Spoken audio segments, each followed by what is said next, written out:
Informações a serem prestadas. Então, quais as informações que têm que ser prestadas dentro da ECF? Tudo que influenciou na base de cálculo do IRPJ, né, que a gente chama do Imposto de Renda sobre a Pessoa Jurídica, ou da Contribuição Social sobre o Lucro, a CSLL. Então, tudo que influenciou, né, toda a parte da base de cálculo, todo o valor devido do IRPJ e da CSLL são apresentados dentro da ECF. Enquanto eu tenho a parte do PIS e da COFINS dentro da FD Contribuições, aqui na ECF eu vou ter o que se refere ao IRPJ e à CSLL. E eu vou fazer isso como? Como que eu vou trazer essa base? Como que eu vou trazer esse valor? Recuperando o plano de contas e o saldo das contas para as empresas que foram obrigadas a entregarem a ECD ou que entregaram a ECD de forma facultativa. Então, o primeiro passo que eu tenho que fazer dentro da minha ECF é trazer a ECD que foi feita, né? Que foi assinada, né? Ela não precisa ter sido transmitida, né? Então, quando eu faço uma ECD, depois que eu fizer a ECD, basta apenas eu assinar essa ECD que eu consigo trazer essa ECD para dentro do ECF. Não preciso ter transmitido. Né? Por que é importante isso falar? Porque eu posso depois fazer uma comparação do que está a parte societária, né, da empresa, a parte ECD, a parte do plano de contas societário, com o plano de contas fiscal da ECF para saber se os valores batem. Né? Batendo os valores, aí eu posso voltar lá dentro da ECD e fazer a minha transmissão. Porque se eu já tiver transmitido e tiver algum problema, eu tenho que voltar depois dentro da ECD e substituir se tiver alguma informação divergente. Ok?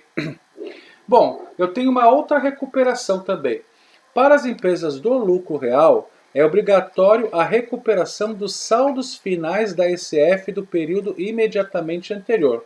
Então, as empresas do lucro real, elas obrigatoriamente vão ter que fazer duas recuperações. Uma do plano de contas contábil e outra da ECF do período imediatamente anterior. Então, você vai ter que ter dentro do seu note, lá da sua máquina, ter certeza que você tem essa ECF do período anterior ao qual você está entregando. Certo? Por que você tem que ter isso? Porque a gente tem, né, para isso, o que a gente chama o LALUR, né, o Livro de Apuração do Lucro Real, e dentro do LALUR, Livro de Apuração do Lucro Real, a gente tem duas partes. A gente tem a parte A e a parte B. E para trazer a parte B, que é a parte da compensação dos prejuízos fiscais e da base de cálculo negativa, eu faço essa recuperação aqui da ECF do período imediatamente anterior. Então vamos supor que no período anterior a empresa, né, do lucro real, ela teve prejuízo fiscal ou base, né, no caso do IRPJ, ou base de cálculo negativa no caso da CSLL. O que essa recuperação vai fazer para mim? Ela vai trazer este saldo para eu poder compensar no ano calendário que eu estou entregando.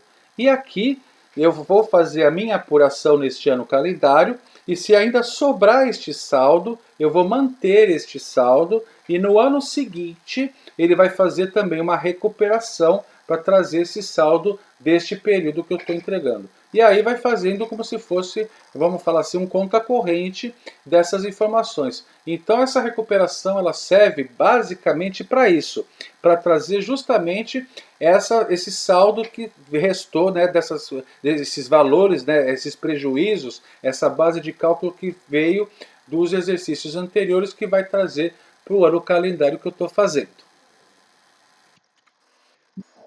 Eu vou ter que fazer também dentro da ECF o mapeamento de todas dos meus planos de contas societário, né, que a gente chama plano de contas contábil, com o plano de contas da Receita. Eu vou ter que fazer isso aqui dentro se eu não fiz na ECD. Na ECD, ele não é obrigatório ter sido feito, mas eu, né, particularmente, aconselho que você já tenha feito lá na ECD, porque quando você fazer essa recuperação da ECD dentro da ECF, ele já vai trazer todas as contas vamos falar assim, mapeadas. Mas, se você não fez lá na ECD, você vai ser obrigado a fazer aqui na ECF, porque a ECF ela trabalha todinha com o plano de contas referencial da Receita Federal. Ela não vai trabalhar com o seu plano, ela vai trabalhar com o plano da Receita.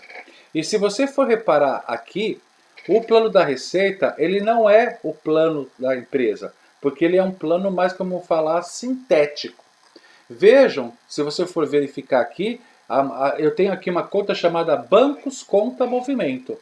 Eu não tenho aqui uma conta chamada Banco Itaú, Banco Bradesco, Banco do Brasil. Porque para a ECF não interessa a conta, ou seja, a descrição da conta. O que ela interessa dentro da ECF é o saldo que teve nessas contas, que eu vou depois trazer para dentro da ECF o valor total. Então, no caso do mapeamento dessas contas, o que seria? Eu vou pegar todos os meus bancos, né, e vou fazer todos eles um link, que eu vou falar assim, um mapeamento, um depara das minhas contas contábeis com essa conta referencial aqui, que é a minha Bancos Conta Movimento.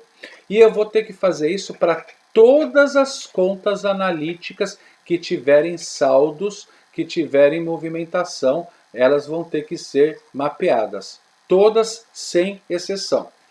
Então isso também pode acontecer, por exemplo, numa conta de clientes, isso pode acontecer de repente numa conta de fornecedores, que você tenha isso totalmente analítico, mas aqui você vai ver dentro da ECF que ela vai trazer uma conta única, e aí você vai fazer um depara de todas as suas contas para uma conta só, né? Isso você dentro do teu sistema. Não é aqui dentro, não é dentro do programa gerador né, lá do programa da Receita. Dentro do teu sistema, você vai ter que ter uma rotina que faça isso para você, que você faça todo este link de todas essas contas. Se você tiver 5, 6 planos, você vai ter que fazer isso 5 ou 6 vezes. Cada plano novo que você for criar contábil, você vai ter que fazer este mapeamento, certo? Então esse mapeamento ele é obrigatório, tá? E não esquecer que todas as contas analíticas devem ser relacionadas. Pode ser que dentro do seu plano de contas, como ele é mais analítico, né, vamos falar assim, mais detalhado, você não encontre uma conta dentro da ECF por ser um plano mais sintético. Se essa conta que você está querendo fazer o link você não encontrar e ela tem saldo, você vai ter que achar dentro da ECF, né, dentro do plano referencial da ECF, uma conta aproximada que possa, né, uma conta paralela, vamos dizer assim, que você possa fazer isso, tá bom? Que você faça o link. O que você não pode deixar é de fazer o link. Não é porque você não encontrou a conta lá no plano da Receita que você vai deixar essa conta sem linkar. Existe sempre uma conta lá, outros, vamos falar assim, né? Que você consegue fazer o link. O que você não pode deixar é de nenhuma conta que tenha saldo deixe de ser relacionada, ok? E é isso você vai fazer uma vez só por plano, né? Ou seja, todo ano, o que pode acontecer? O plano da Receita tiver alguns ajustes. O que ajustes? De repente tem uma conta que foi incluída no plano referencial que você vai ter que relacionar, ou uma conta que foi retirada que você vai ter que tirar o relacionamento. Então são ajustes que você vai fazendo ano a ano. Mas a estrutura, o esqueleto, você vai fazer uma vez só por plano de contas e não por empresa, tá? Então é por plano que é feito esse mapeamento. Feito uma vez o mapeamento, ele fica para sempre, vamos falar assim. A não ser que você tenha criado um plano novo que nunca tenha sido feito, que aí você vai fazer o mapeamento novamente, ok? Bom, que informações eu também quero prestar? Todos os detalhamentos dos ajustes referentes ao LALUR. Então você vai ter que aparecer lá, você vai ter que informar o LALUR, o livro de apuração do lucro real, e dentro do livro de apuração do lucro real, o que é a tabela de adições e exclusões que a gente chama a parte A do LALUR. Né? Na verdade o LALUR ele tem a parte A e a parte B. Então você vai ter que entregar o LALUR, as empresas do lucro real vão ter que fazer o LALUR dentro da ECF, e também um outro livro que não é muito falado, que é o ELAX, que é o livro de apuração da contribuição social. Então, na verdade, quando você está entregando a sua ECF, você está entregando 2 livros. Um livro, que é o livro de apuração do lucro real, referente ao IRPJ, Imposto de Renda da Pessoa Jurídica, e o outro livro que é referente à contribuição social, né, que é o ELAX. Tá? Mas aí você pode me falar, mas não são parecidos? Sim, eles são parecidos. Por isso que na ECF foi criada uma ferramenta que você consegue, a partir de um livro feito, você copiar todas as informações para o outro livro, sem você precisar ter que informar no outro livro tudo de novo. Então você vai fazer o teu LALUR, né? Você vai colocar todas as informações dentro do seu LALUR, e aí você tem uma ferramenta que copia todos os lançamentos da parte A, a parte B, do LALUR para o LAX, né, automaticamente. Depois você vai fazendo os ajustes sem você precisar ter que ficar informando tudo novamente, ok? Bom, o que mais que eu tenho que fazer na ECF? É registrar todos os valores que eu excluí, adicionei ou compensei para os exercícios subsequentes, que é a parte B do LALUR. Então, eu fiz a apuração, e nessa apuração teve um saldo, vai ter um saldo negativo, que a gente chama prejuízo fiscal, dentro do Imposto de Renda da Pessoa Jurídica. Ou teve uma base de cálculo negativa, no caso da contribuição social. Toda essa parte, essa apresentação, esse registro, eu tenho que demonstrar dentro da ECF, que é o que vai ficar guardado para eu poder usar em exercícios subsequentes. Toda essa demonstração tem que ser feita. E também, dentro da ECF, eu tenho que fazer todos os lançamentos que afetaram na parte fiscal, que foram usados para a escrituração para o lucro fiscal e que não foram utilizados para feitos no lucro contábil. Ou seja, tudo que é feito, tudo que eu vou utilizar para ECF na parte fiscal, que na parte contábil não precisei utilizar. O que, por exemplo? As despesas que a gente chama indedutíveis. Por exemplo, uma multa de trânsito. Uma multa de trânsito, quando eu vou fazer a minha parte contábil, essa multa de trânsito, na hora de fazer a dedução, eu posso deduzi-la para chegar no meu lucro contábil, ok? Porém, quando eu vou fazer depois, a partir do lucro contábil, fazer o lucro fiscal, né? Essa multa que era dedutível dentro da contabilidade vai passar agora a ser indedutível para efeitos fiscais. Então, é o que a gente chama, a gente vai ter que adicionar essa multa dentro da parte A do LALUR. E esses lançamentos de ajustes, essas adições, né, exclusões, eu tenho que demonstrar dentro da minha ECF como que foi feito, tá? Então, não é só indicar lá o valor. Eu tenho que mostrar para ele quais foram os lançamentos de ajustes, tanto da parte A, a parte de adições e exclusões, que não tiveram influência, vamos falar assim, quando eu fiz a minha contabilidade, tá? E finalmente, para eu entregar a minha ECF, eu tenho que tomar cuidado se eu for uma empresa do lucro presumido, tá? E essa empresa do lucro presumido for livro caixa, ou seja, ela não tem contabilidade, ela faz livro caixa, e essa empresa, além disso, no ano calendário, ela teve um valor superior de receita bruta acima de R$ 1.200.000, ela tem que entregar dentro da ECF o demonstrativo de livro caixa. Isso mesmo. Então são 3 requisitos: ela ser lucro presumido, ela ser livro caixa e ela ter tido no ano calendário uma receita bruta acima de 1.200.000.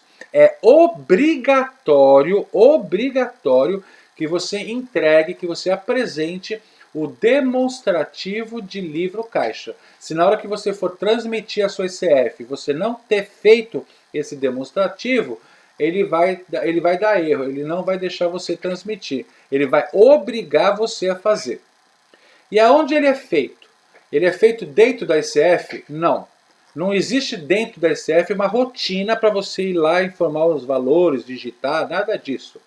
Esse demonstrativo é feito fora da ICF, fora do PGE, né, fora do programa validador, que pode ser feito pelo seu sistema ou a partir de um Excel. Isso mesmo.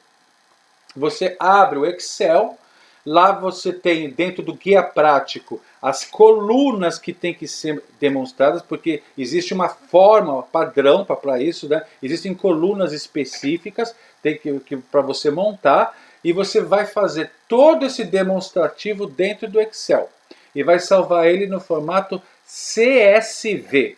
Isso mesmo. Em vez de ser XLS, né, XLS, que é o Excel, você vai salvar no formato .csv, e você, dentro da sua ECF, você vai anexar este demonstrativo. Então, o que ele vai pedir dentro da ECF é a pasta aonde está este demonstrativo que você vai anexar. E aí você só vai apontar aonde está o demonstrativo que você fez e pronto, e vai incluir. Ele vai anexar. É isso dentro da ECF que tem que ser feito. Tá? Então, não tem uma rotina para você fazer digitação manual, informação, nada disso. Você vai gerar isso fora, né, ou TXT, né, ou pelo teu sistema, ou pelo Excel, como eu disse para você.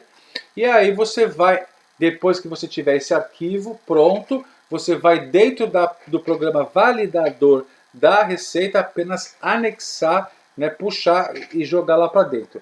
Isso é obrigatório, como eu disse, para as empresas do lucro presumido, que que têm livro caixa, né, vamos dizer assim, e que também tiveram uma receita bruta acima de R$ 1.200.000 no ano calendário, ok?